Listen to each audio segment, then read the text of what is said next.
Okay, everybody, like I said, I was going to take a straight liner to this, but truthfully, that's just to get the body line. But most of the time when I got big damage like that, I got this wicked machine. It's called a stripping machine.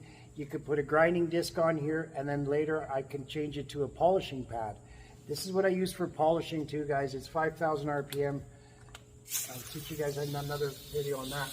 Okay, again, so what I'm going to do is going to hold the machine flat, all the time flat. This one, I'm going to hover across here. I'm going to chisel this whole edge off. Watch this. This machine flies.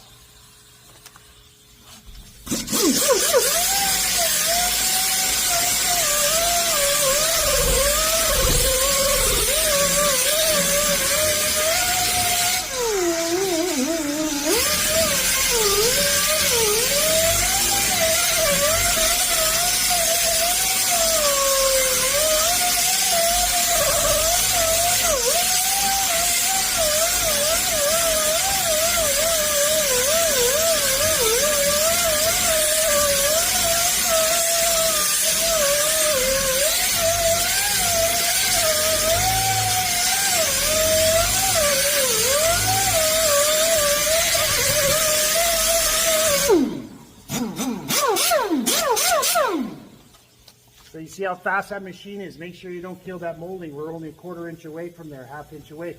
So you see all my grind marks for where we grinded it originally.